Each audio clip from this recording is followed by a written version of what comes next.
बिहार में किसी को उखाड़ फेंकना नहीं है, बिहार में भ्रष्टाचारियों को उखाड़ फेंकना है, बिहार में अत्याचारियों को उखाड़ फेंकना है, बिहार में जातिवाद से ग्रसित बेविचारियों को उखाड़ फेंकना है।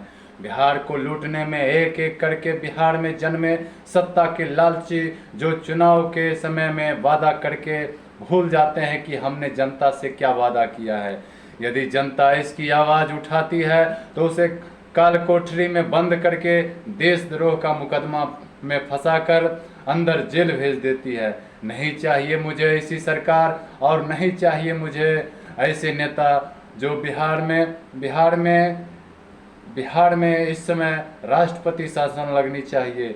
यहाँ पर जो भी आते हैं सत्ता के मद में चूर हो जाते हैं, सिर्फ और सिर्फ इतने अपने पार्टी को बनाते हैं और पार्टी को विकास करने में पूरा रुपया पैसा और राज्य के विकास के बदले अपने पार्टी को विकास और बुलंदियों पर लाने का काम करते हैं। चाहे उसके लिए भ्रष्टाचार करना पड़े, चाहे उसके लिए जो भी दरिंदियों से गुजरना पड़े, सारे काम करने के लिए ये मजबूर हो जाते हैं।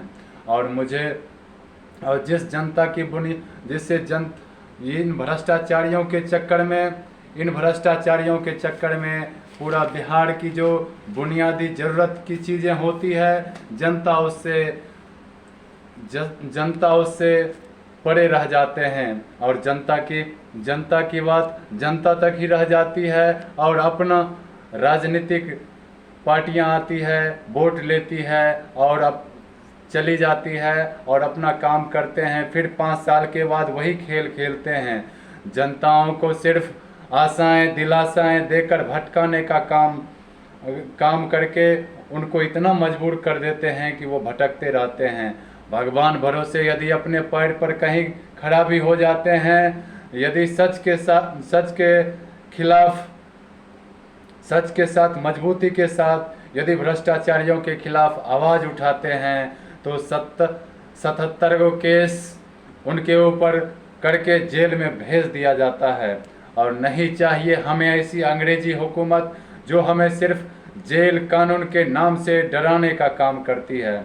और इन जासूस नेताओं से अच्छा है कि आपस में हम लोग मिलजुल कर अपनी आवाज़ को संगठित करें, अपनी आवाज़ को बुलंद करें और मुद्दों को बनाएं और अपनी विचारधारा बनाएं, रोजगार के लिए बात करें। और जब भी नेता लोग आती है तो उनसे हमें रोजगार के बारे में बात करना और उनको अपने मुद्दों के लिए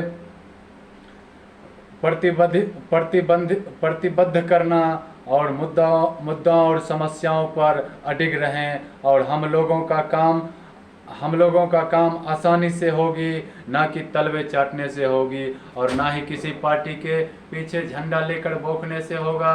सिर्फ और सिर्फ अपने मुद्दे को बनाएं। और जनता से आग्रह करता हूं कि ना ही किसी जाति धर्म लोभ मोह रुपया पैसा और शराब के चक्कर में नहीं रहें। आने वाले दिन में सिर्फ और सिर्फ चुनाव होगा। रोजगार के लेके, शिक्षा के लेके, बेरोजगारी के लेके इन मुद्दों को आप जो भी नेता आते हैं उससे सवाल कीजिए और उससे लिखित बयान लीजिए कि ये क्षेत्र मेरे क्षेत्र में नहीं है, उसको आपको करना है। यदि आप करते हैं, खड़े उतरते हैं तो इस चीज़ के लिए आपको वोट दिया जा रहा है।